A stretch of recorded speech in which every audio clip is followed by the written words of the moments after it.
Hi guys, welcome to Razon.com. This is Mohit Soni. Right in front of you is the Toyota Glanza. Yes, we all know for a fact that Maruti and Toyota did get into a partnership.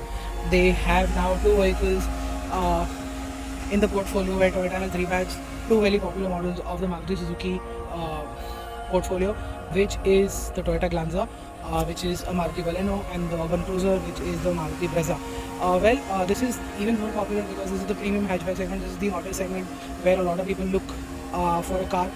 It is around let's say between the 7 to 10 or even lakh rupee range, and this is where the Glanza slots in as well. So it is similar to the Baleno in a lot of ways, but it is also different. So let's discuss those features and details and the changes that are there on the Toyota Glanza. As you can see, nothing much has changed in terms of design. The silhouette is pretty good. You get the facelifted Baleno here, which the Glanza is using. So the new alloy wheels look fantastic. They are really good in terms of design. The fat rubber along with it also makes it look very nice. The front grille, it's got those two slats here. This opening here, overall it looks really nice. It's got LED lights and LED DRLs, which are great, and the illumination is very good. These are the fog lamps here, also really good. The illumination in the night has been pretty nice. That's the reason why can tell you for a fact that it is a job well done. At the back, as you can see, it's got new tail lamps, which are multiple bulbs on the inside. At the back you can see Toyota's, this is the G variant, and Glanza badging, the Toyota badging. There's the parking sensor. Sadly there is no reversing camera on this car, on this particular variant. And yeah, in this white color, which is the most popular color for almost any premium car in any segment, the Glanza looks quite good, quite handsome.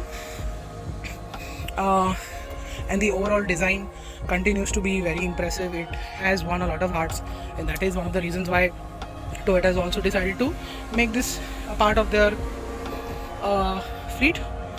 And as you can see, keyless entry and go on both sides. Getting inside, there's the blue and black fabric here. The door pads continue to be the same. So is the switch gear. So is the engine start stop button. This is the ISG version, so you get an auto start stop button. There's some space to keep some things here. Same dials as the Maruti Baleno, nothing different here as well. Of course, the steering has the Toyota badge on it. You've got volume controls here, mode, mute. This is the Bluetooth. Sadly, there is no cruise control on this car, and the interior continues to be the same. So this is the center console. Apple CarPlay, Android Auto is here, and you've got an automatic climate control which works really well. The AC is also quite good. As you can see, there's a lot of plain area here to throw a lot of stuff in. You've got these two ports to charge, and that's a lot of charging points. You can keep something below the handbrake.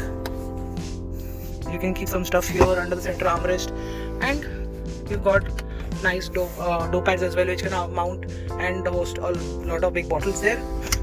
Glove box, decent size. As you can see, it will just take the documents and other tidbits. That's it.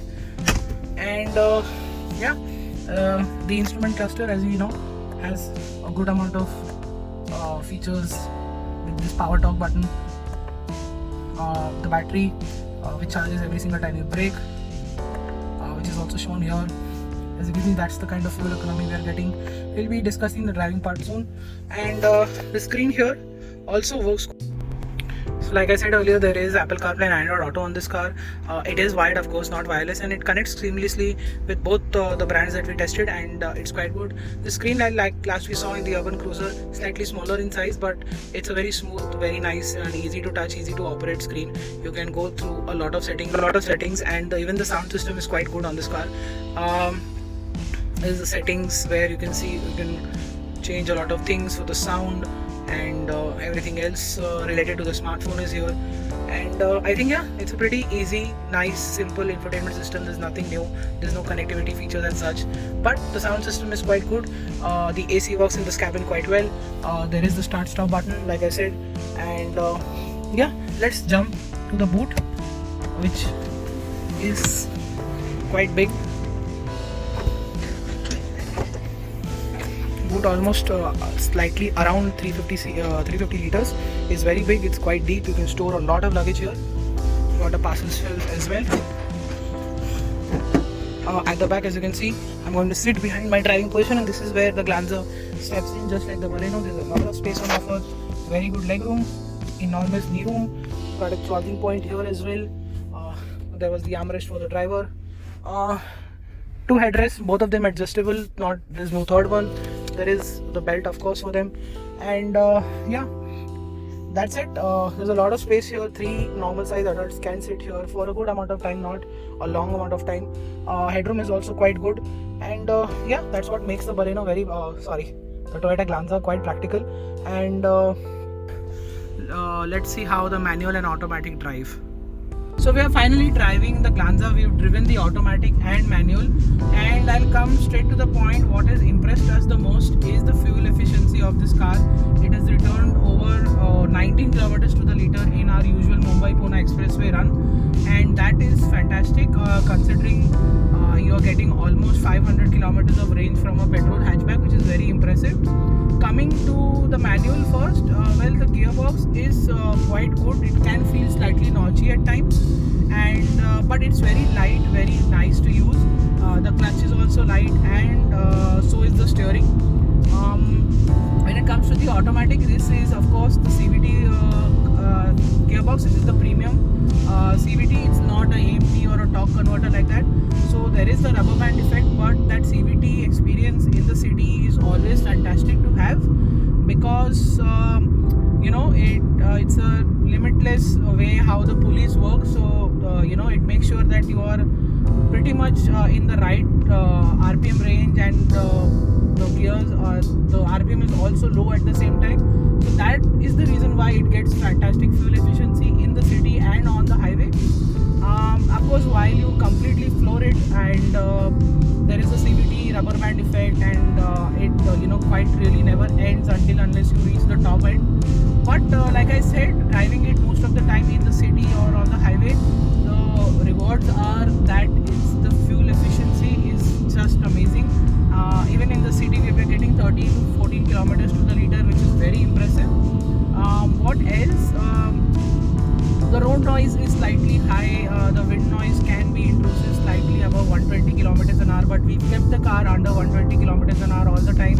And with the music system on, it was a pleasant experience for a premium hatchback. And what is, while the fuel efficiency you know, got us excited, the steering did not. The steering is just lifeless. There's hardly any feedback. It's not even exactly precise like most steerings, and it weighs up artificially on the highway. It doesn't you know, give you that feedback that you expect, but it's confidence inspiring enough to be driving at 100-120 kilometers an hour on the highway and keeping a steady speed. But the light steering wheel means that you also get a very easy car to drive in the city. You can just make bare minimum efforts, and the steering will you know, change the car with ease, and very little effort is put into it. I told you about the fuel efficiency. The engine is it's got good low end and mid range. Top end is also good enough. Of course, with the light curb weight, everything works quite well. With the CVT is very impressive. I think this is one of the most easiest cars to live with. It's the most fuel efficient. It's got a lot of practicality built into it, and that's what makes the Glanza a very, very good, perfect city car. You could even drive it from one city to the other and back, and I think that's what makes the Glanza all-rounder in that aspect. Of course, you don't have the diesel, you don't have like its rivals, but then the petrol also, fuel efficiency is still pretty good, so that will make you opt for the Glanza. And that is it. So thank you so much for watching this video, guys. Hit that notification bell, subscribe to our channel, like this video, comment if you want to ask anything, and do not forget to subscribe to our channel. Thank you so much for watching, and goodbye.